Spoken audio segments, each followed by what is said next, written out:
ஸ்ரீ சாயி சச்சரித்திரம் அத்தியாயம் 1. நமஸ்காரங்கள். கோதுமை மாவு அரைத்த நிகழ்ச்சியும் அதன் தத்துவ உட்கருத்தும். புராதனமானதும் மிக்க மரியாதை உள்ளதுமான வழக்கத்தின்படி ஹேமத் பந்த் இந்த சாயி சச்சரித்திரத்தை பல்வேறு நமஸ்காரங்களுடன் எழுத ஆரம்பிக்கிறார். 1. முதலில் எல்லாவித இடையூறுகளையும் நீக்குதற் பொருட்டாகவும் தன் பணி வெற்றியுறவும் 5 கரத்தனை யானை முகத்தனை மிக்க பணிவுடன் தலைதாட்டி வணங்குகிறார். ஸ்ரீ ஷிரடி சாயியே கணபதி என்றும் கூறுகிறார். 2. பின்னர் தன் மனதிலே உதித்த எண்ணங்களை உயர்த்தி உணர்வூட்ட தம் தாய் சரஸ்வதியை நமஸ்கரிக்கின்றார். ஸ்ரீ சாயி அறிவின் தெய்வமே என்றும் அவரே தன் வாழ்க்கை கீதத்தை அழகுடன் பாடுகிறார் என்றும் கூறுகிறார். 3.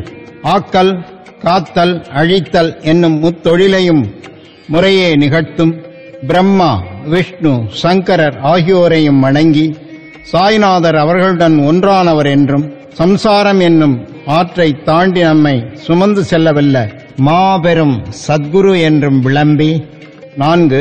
பின்னர் பரசுராமரால் கடலிலிருந்து உயர்த்தப்பட்ட கொங்கண தேசத்தில் அவதரித்து தம்மை காக்கும் தம் குல தெய்வமான நாராயண் ஆதிநாத்தையும் குடும்பத்தின் ஆதி புருஷரையும் நமஸ்கரித்து 5.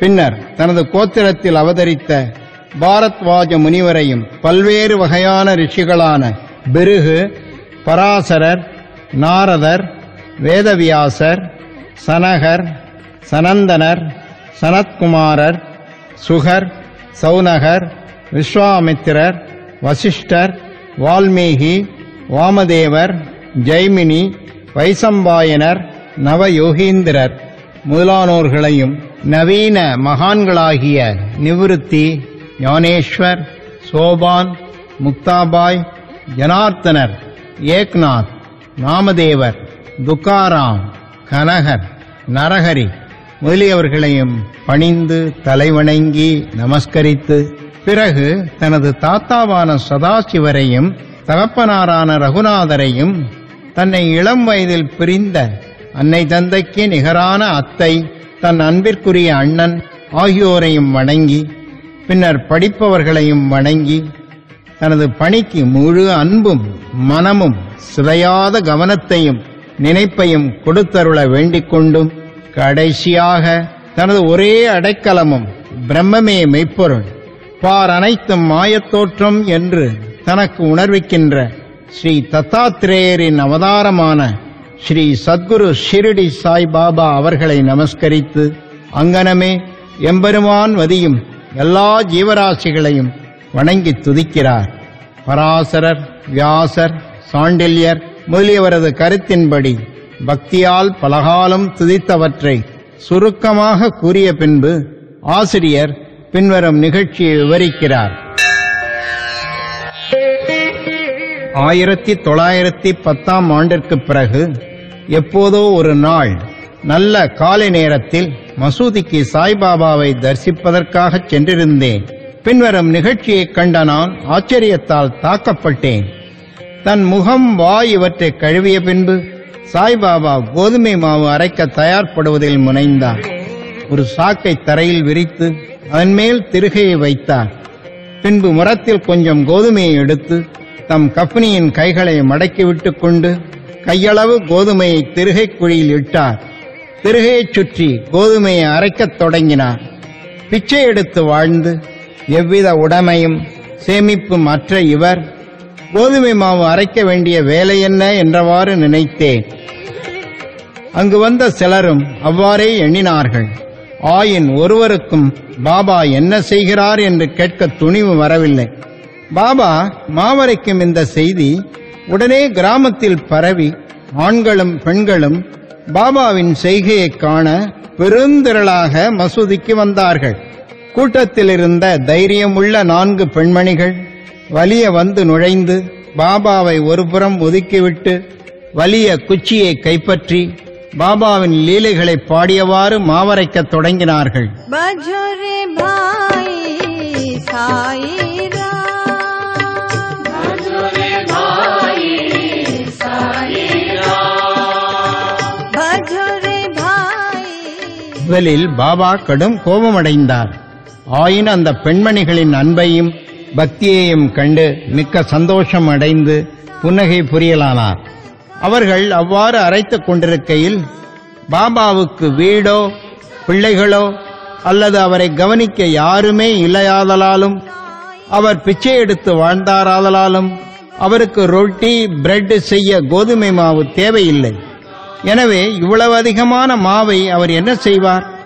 ஒருவேளை பாபா அன்பாயிருக்கும் காரணத்தால் இந்த மாவை நமக்கு பகிர்ந்து கொடுத்து விடுவார் என்றவாறு எண்ணமிட்டபடி பாடியவாறே அரைத்து முடித்து திருகையை ஓரத்தில் நகர்த்திவிட்டு கோதுமை மாவை 4 பிரிவாக பிரித்து ஆளுக்கு ஒவ்வொரு பகுதியாக எடுத்துக்கொள்ளத் தொடங்கினார்கள். இதுவரை அமைதியாகவும் அடக்கமாகவும் இருந்த பாபா கோபமடைந்து, பெண்களே, உங்களுக்கு பைத்தியம் பிடித்து விட்டதா? யாருடைய அப்பன் வீட்டுப் பொருளை இவ்வாறு அபகரிக்கிறீர்கள்? நீங்கள் தடங்கலின்றி மாவை எடுத்துச் செல்வதற்கு நான் முன்னம் உங்களிடம் கடன்பட்டிருக்கிறேனா என்ன? தயவு செய்து இப்போது இதை செய்யுங்கள். இந்த மாவை எடுத்துச் சென்று கிராம எல்லைகளில் கொட்டிவிட்டு வாருங்கள் என்றார்.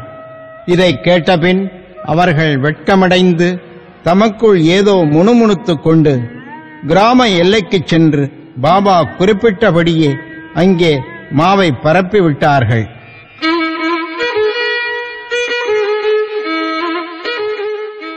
பாபா செய்த இவைகளெல்லாம் என்னவென்று ஷீரடி மக்களை வினவினேன். காலரா நோய் கிராமத்தில் பரவிக்கொண்டு இருப்பதாகவும் இது அதையே எதிர்க்க பாபாவின் பரிகாரமாகும் என்றும் கூறினார்கள். கோதுமை அரைக்கப்படவில்லை, காலராவே அரைக்கப்பட்டு கிராமத்துக்கு வெளியிலே கொட்டப்பட்டது.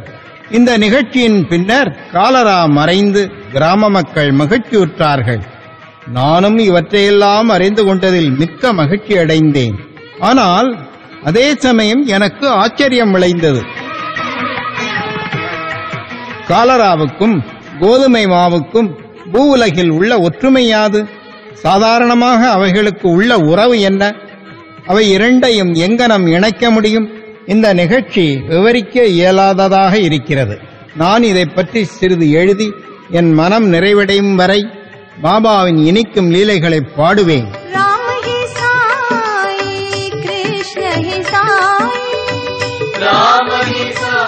இந்த லீலையை பற்றி இவ்வாறாக எண்ணமிட்ட பின் என் உள்ளம் மகிழ்ச்சியால் நிறைந்தது. இங்கனம் நான் பாபாவின் வாழ்க்கை வரலாறான சச்சரித்திரத்தை எழுத உணர்ச்சியூட்டப்பட்டேன். பாபாவின் அருளுடனும் ஆசியுடனும் இந்த பணி செவ்வனே வெற்றிகரமாக செய்யப்பட்டது என்பதையும் நாம் அறிவோம். மாவரைத்ததின் தத்துவ உட்கருத்து. ஷீரடி மக்கள் இந்த நிகழ்ச்சியை ஒட்டி அமைத்த காரணத்தை தவிர வேறொரு தத்துவ உட்கருத்தும் இருப்பதாக நாம் நினைக்கிறோம். சாய்பாபா ஏறக்குறைய 60 ஆண்டுகள் ஷீரடியில் வாழ்ந்தார். இந்த நீண்ட காலத்தில் அவர் பெரும்பாலும் தினசரி அரைத்தார். கோதுமையை மாத்திரமன்று பாவங்கள், உள்ளம், உடல் ஆகியவற்றின் துன்பங்களையும் கணக்கில்லாத தன் அடியவர்களின் தொல்லைகளையும் அரைத்து தீர்த்தார். கர்மம், பக்தி என்ற 2 கற்கள் அவர் திருகையில் இருந்தது. முன்னது கீழ்கல்லாகும், பின்னது மேற்கல்லாகும். பாபா பிடித்த அரைத்த கைப்பிடி ஞானமாகும். சத்துவ, ராஜச, தாமச என்ற முக்குணங்களைச் சேர்ந்த நமது எல்லா உணர்ச்சிகள், ஆசைகள், பாவங்கள், அகங்காரம் இவைகளை நிகழந்துகளாக்கி முன்னோடி வேலையாக அரைக்கப்பட்டால் அன்றி ஞானம் அல்லது தன்னை உணர்தல் என்பது முடியாதென்பது பாபாவின் உறுதியான தீர்ப்பாகும். இந்த குணங்களை தள்ளிவிடுவது அத்தகைய கடினமானது. ஏனெனில் அவைகள் அவ்வளவு நுட்பமானவை. கபீரின் ஒரு நிகழ்ச்சியை இது ஞாபகமூட்டுகிறது. ஒரு பெண்மணி சோளத்தை அரைத்துக் கொண்டிருந்ததை பார்த்துவிட்டு அவர் தன் குரு நிபதி ரஞ்சனரிடம், திருகையில் இடப்பட்ட சோளத்தைப் போன்று இவ்வுலக வாழ்க்கை என்னும் திருகையாலே நசுக்கப்படும் போது நான் அஞ்சுவதனால் அழுகிறேன் என்று கூறினார். நிபதி ரஞ்சனர், பயப்படாதே, நான் செய்வது போல இந்த திருகையில் உள்ள ஞானம் என்னும் பிடியை பிடித்துக்கொள், அதிலிருந்து நெடுந்தூரம் சென்று தெரியாதே, ஆயின் உட்புறமாக திரும்பு, அப்போது நீ காப்பாற்றப்படுவது நிச்சயம் என்று பதிலளித்தாராம். ஸ்ரீ சாயியை பணிக. அனைவருக்கும் சாந்தி நிலவட்டும்.